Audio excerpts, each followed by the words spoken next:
of the Mac. Get on what it is, what it does, what it is, what it isn't. Looking for a better way to get up out of bed instead of getting on the internet and checking a new hit. I bussen på vej til Østrig, og vi skal sidde her i 16 timer, så det er bare rigtig fedt. Det ser sådan her ud, og her har vi guysene.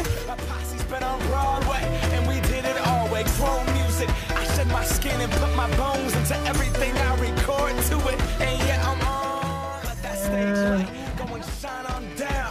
Got that Bob Barker suit game and Plinko in my style. Money, stay on my craft and stick around for those pounds. But I do that to hej alle sammen. Klokken den er nu 7:30 om morgenen, og vi er ankommet til Østrig. Ja, vi har simpelthen sovet elendigt og sådan noget. Forfærdeligt. Og vi er ankommet nu, og jeg er bare bange for at brække benene, fordi at det ser voldsomt ud, synes jeg. Og der er vist minus 20 grader. Så jeg bare...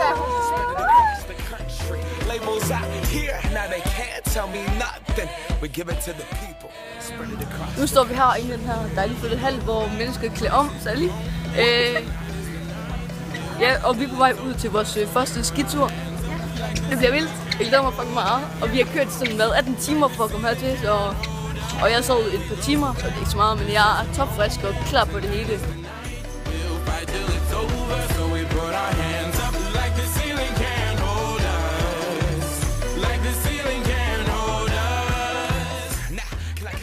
Hej. Jeg er til YouTube-kanal. Fuck, jeg kom til 2 sekunder. Hej YouTube, det er Slaske bag kameraet. Tjek min kanal ud. Det er Slaske. Hej, jeg hedder Sally. Så, nu er vi klar til at... Slaske, stop. Den dårligste kameramand. Vi er nu klar til at stå på ski. Prøv lige at tage det helt forfra. Vi er nu helt klar til at stå på ski, og jeg har fået mit udstyr på. Og jeg skal sgu ud og stå på ski nu i min flyverdragt og sådan noget.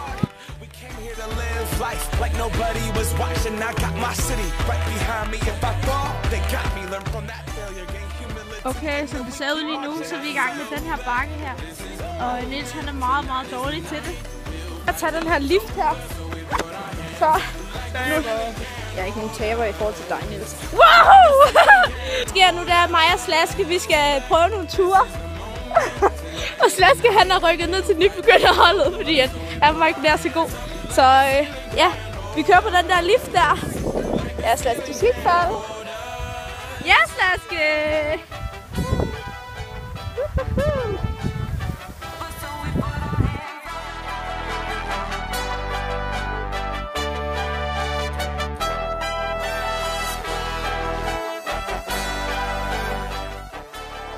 Op på det her kæmpe bjerg her, eller vi skal...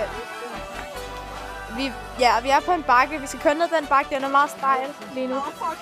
Nu er vi så på vej hjem, og det har været en rigtig hård dag. Jeg har lært at stå på ski. Og det var rigtig hårdt, men det var det hele værd, og glæder mig til en dag i morgen. Shit. Op på de her bjerge her. Ej, jeg skal nok ikke lige allerede derop, men en dag i morgen. Okay, nu har vi så afsluttet den første dag på ski. Mig og min roomie, vi sidder herinde på vores hotelværelse. Det er faktisk et ret fedt hotelværelse. Vi er bare mega trætte og mega svedige, og sådan, det har virkelig været en af de hårdeste dage i mit liv, synes jeg. Jeg har aldrig stået på ski før, så kunne jeg sådan stå på ski ned ad en bakke og alt muligt i dag. Jeg er virkelig stolt af mig selv. Hallo, ja, lige nu der sidder vi og vi skal til at sove og sådan noget. Der er Tesmen og Analie. Sally, hun er rigtig god til at stå på ski. Ja, du har. Jeg filmede endda Slaske, mens jeg kørte ned på ski, hvor han stod på ski. Okay, vi er nu på vej til pisterne, dag 2, og det sneer rigtig meget.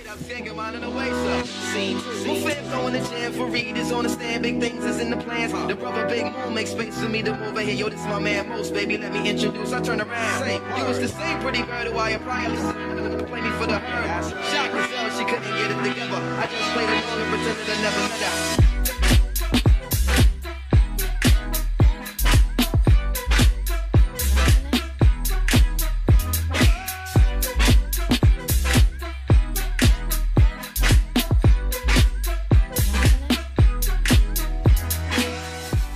det der sker nu, det er, at vi er blevet forfremmet fra børnebakken til Panorama.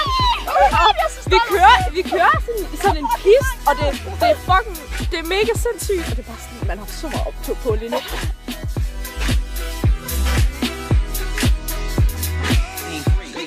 Vi er på Panorama! Jeg er ikke She walked away smiling, singing Gregory Isaacs like, if I don't, showing me a tan line and a tattoo, playing Sade, sweetest apple, burning candles. All my other plans got canceled. Man, I smashed it like a Idaho potato. She called me at my tail, come now, I can't say no. Shins and tree trunks, rocking up beat from cocking the knees up. Champion, never not ease up. 3 months, all I feel I'm running up fever. 6 months, I'm telling her. Okay. Vi er nu på en stor overpistbakke, og alle de vælter undtagen Bjørk, hun vælter som nu.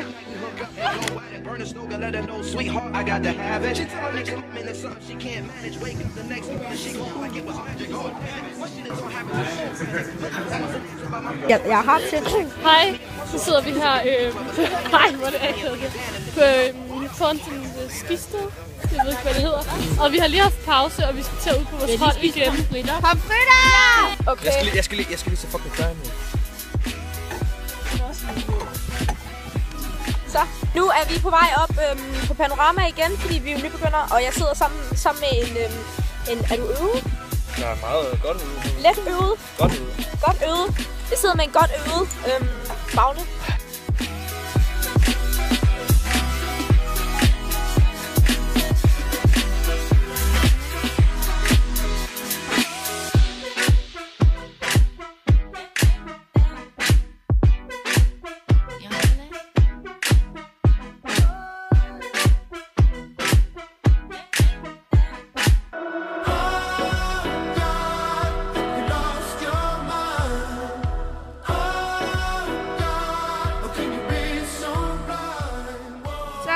Vi sidder nu, og vi er færdige med at stå på ski, og vi skal sådan snart til hjem af, og vi skal faktisk køre hjem, og det derovre.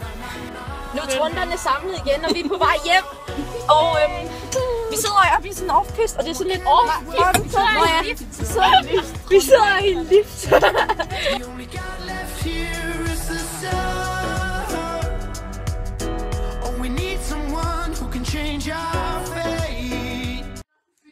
Hej, nu sidder vi lige og slacker lidt og laver ingenting, som vi gør, når vi ikke står på ski.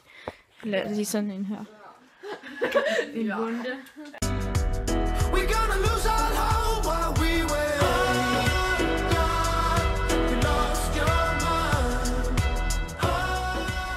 Og vi skal til afsted. Klokken den er lidt over 9. Og vi skal til afsted. Så ja. Og vi skal nok køre lidt mere Panorama, måske noget rød bakke i dag. Det er mega fedt. Og der er virkelig godt vejr i dag. Jeg ved ikke, om man kan se det.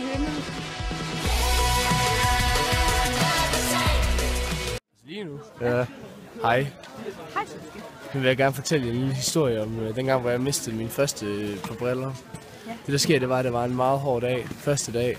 Jeg stod ved at få ski på, og så kom der en pedal af hjælp. I'm going to stop my ski in your butt. Og så fik jeg... Så fik jeg en ski i røven, og så sprækkede mine briller, men nu har jeg lånt dem her. Så tak for skien i røven, Sebastian. Det betyder rigtig meget. Ja.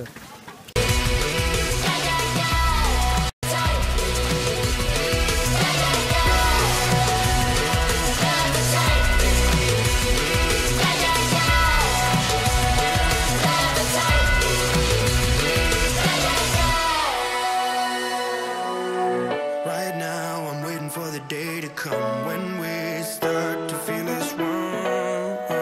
Na na na na na.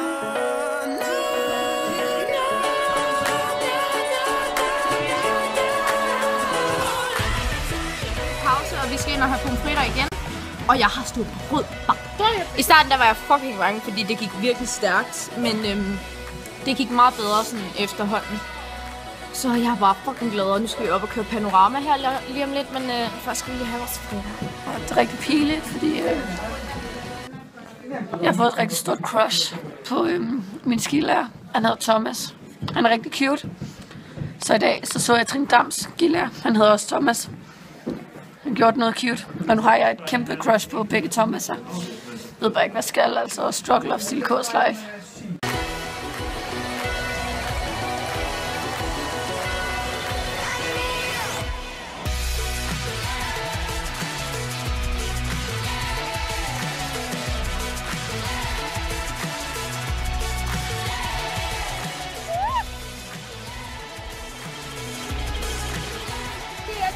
alle sammen.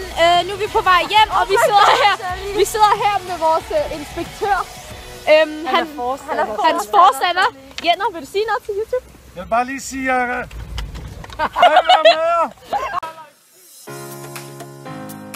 Okay, nu er vi så på vej op på Rød Bakke. Hej, Sallys vlog. Ja. Og det er dag 4. Og jeg er rigtig bange, fordi det ser sådan her ud. Hot sun and clear blue skies, the waves are crashing by. And when she passed me by and gave a wink and smile, and I was on cloud 9. Love, the way you move your hips and lick your lips, the way you dip, you got me up so high.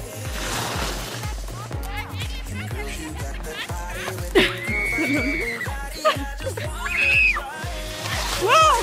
And girl, you know, round and round your love, it winds me up like a hula hula, hula hula. Round and round your love, it winds me up like a hula hula, hula hula. Round and round your love, it winds me up like a hula hula, hula hula. Round and round your love, it winds me up like a hula hula, hula hula.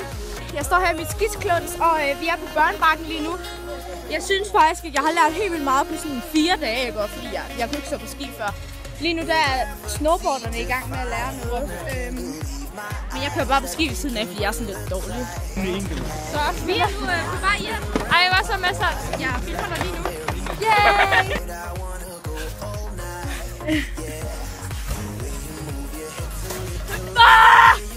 Ej, det er sjovt.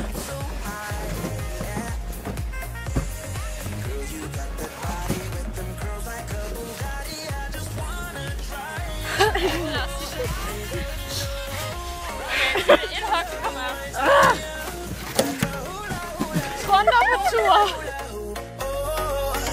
Round and round your love, it winds me up like a hula hula hoop, hula hula hoop. Oh, round and round your love, it winds me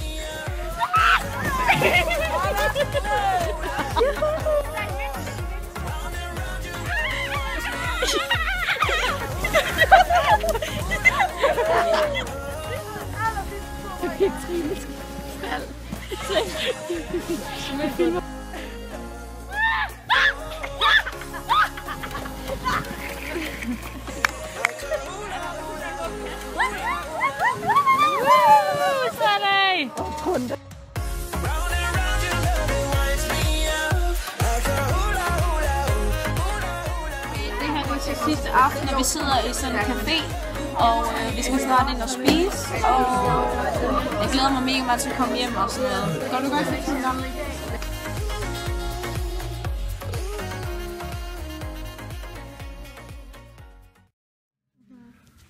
Wow. I got it on YouTube. Det tror jeg ikke. Det er jeg ret sikker på.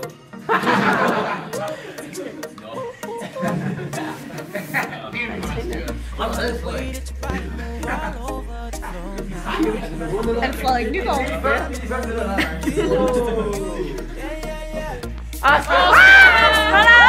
Vi ligger nu her, og vi skal snart afsted, og det er den sidste dag, så i aften der tager vi hjem. Og vi er inde i gymnastiksalen, snakke med vores ting, og vi skal ud og stå på ski nu her, så jeg glæder mig til at komme hjem. Lidt.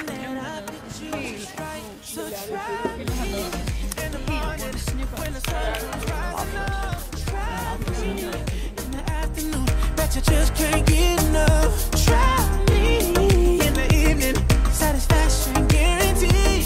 Baby, I got what you need, you gotta try me. Nu i en lift på vej op til det øverste sted på Panorama.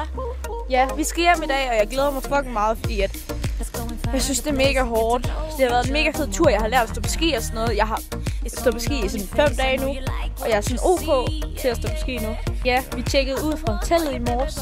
Jeg filmede ikke lige noget af det, fordi vi havde sådan lidt travlt, fordi vi stod sent op. Men ja, så skal vi bare hjem i aften, så skal vi køre i sådan 16-18 timer for at komme hjem. Så det var mega fedt, men nu kører vi lige. Vi kører meget slow, fordi at vi vil helst ikke brække noget eller noget. Min hest, han kommer på søndag, så der skal ikke ske.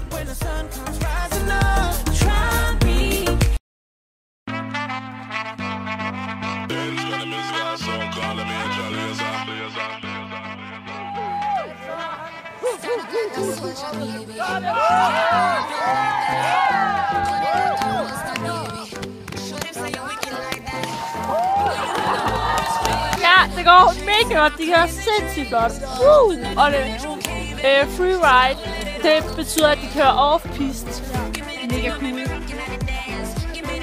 Det er roligt.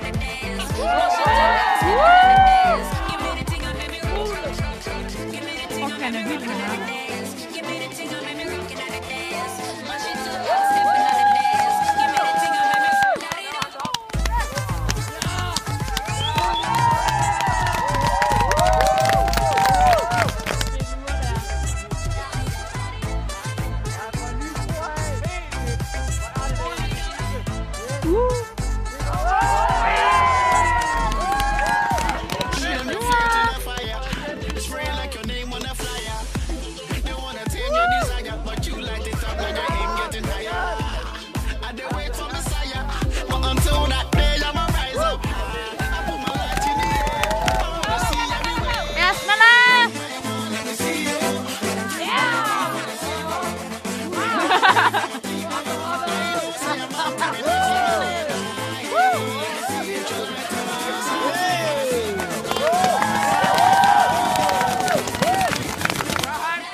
Han skal op og sammen.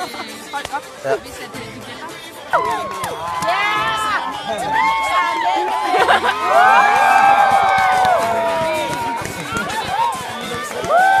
Han kører ud tøj på. Ej, hvor er han vild.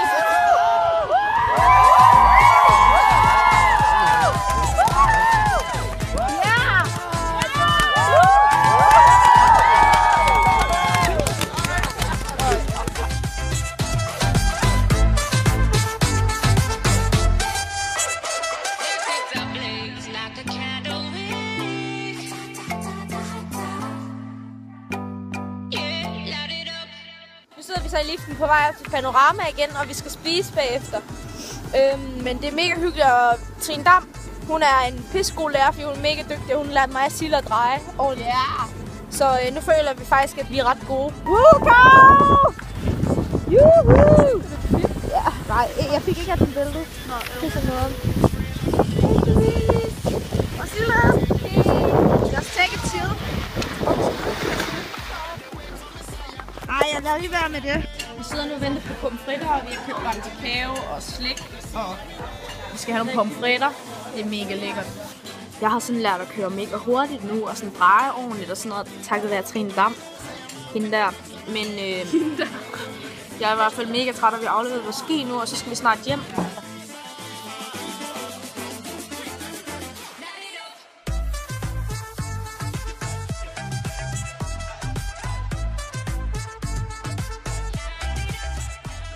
And I'm a mean motherfucker. I'm a Congo man.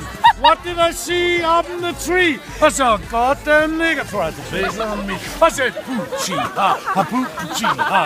Nu er vi tilbage, og der er rigtig god udsigt, og vi skal ind og pakke. Ja, Camilla. Og så skal vi hjem her om 2 timer. Med åbne døren. Ja. Velkommen til de Toppenblås. Hej Sallys følgere. Vi er lige kørt ind i Tyskland nu, og der er stadig sne udenfor. I kan ikke se det, for det er helt mørkt, så. Men jeg kan godt se det. Jeg tror, vi lægger os til at sove. Ej, Trine, skal vi ikke ligge sådan her og sove? Så kan vi begge to ligge sådan. Jo, god idé. Sally, hun har lige fundet ud af noget meget, meget mærkeligt. Det er fordi, vi har jo ingenting at lave med tulippe her. Så jeg fandt ud af, at de her stik her, når man putter dem på sit ansigt, skal Hendes død.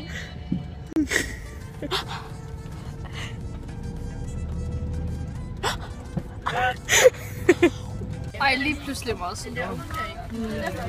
Ej, kan vi gøre noget?